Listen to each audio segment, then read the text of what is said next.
The global space industry, in 2022 was worth between 400 to 500 billion US dollars, of which launch vehicles, frequently referred to as rockets, comprise of less than 5%.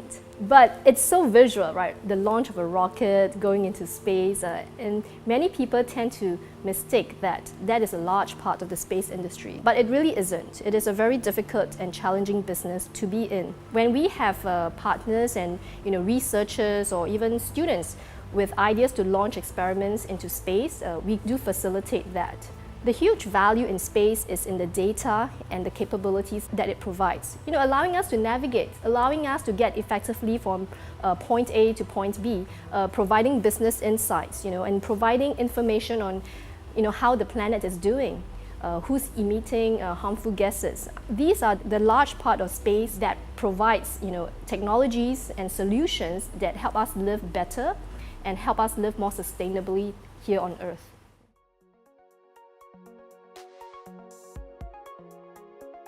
In the past, you would probably build a really huge satellite that could be 4-ton, 5-ton. Government leads the mission, they run it.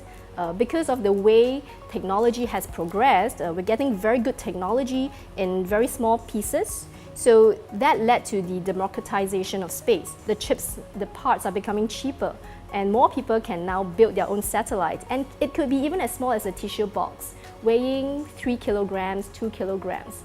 And we could put scientific payload inside and launch it into space. Now in this case, it would probably take 2 years to build this tissue box satellite. And that's been quite optimistic. And then another 18 months to plan for the launch of it, assuming it gets into orbit. So the whole mission can be 2 to 3 to 4 years. It's not easy. Then when we go back to the huge 4-5-ton satellites we're talking about, that could be easily at least 4 years to build and to launch it successfully into orbit.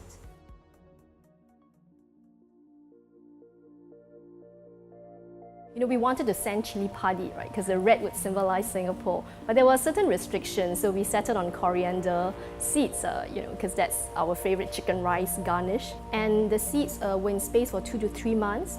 When we brought them back on Earth, we grew them with our partners, and we did an analysis on the seeds and the vegetables that grew out of the seeds. And we found discernible differences. So the seeds that went to space were more voluminous, and they had different pathways within the seeds and the plant that was changed. And I think that's very exciting for us to find out what other types of different crops can we get from space experiments that could provide healthier vegetables, healthier food for us here on Earth.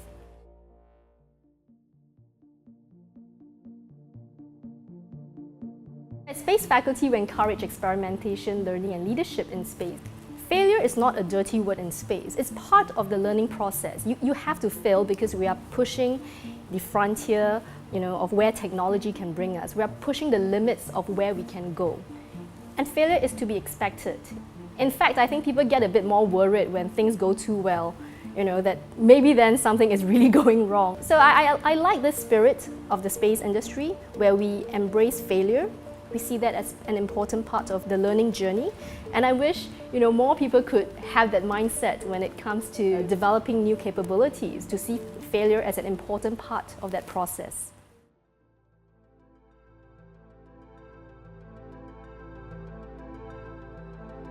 Singapore has a very strong foundation to develop itself as a space hub in Asia.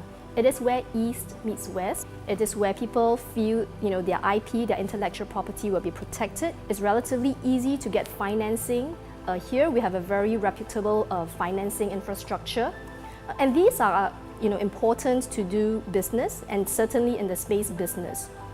Where Singapore can also enhance its position as a space hub is in the talent development. I think young people, industry professionals feel safe and welcome here in Singapore. And being able to attract talent and to provide training programs to get the best minds into Singapore will certainly enhance our position as a space hub.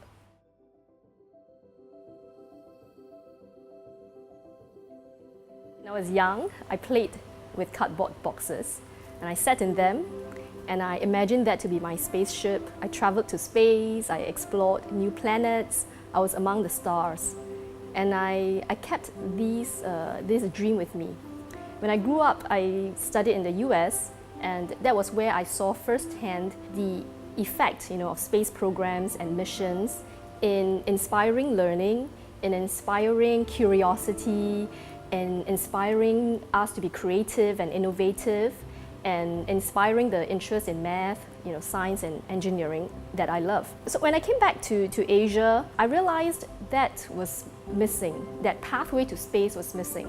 So I made it my business to create that pathway. So I do get young people, young students, children asking me what they need to do to be in the space industry and what it's like. And I always tell them, be limitless in your imagination. You are there to write your story, there to discover new things, and you never know where it can take you. And I think that's the beautiful part of being in the space industry.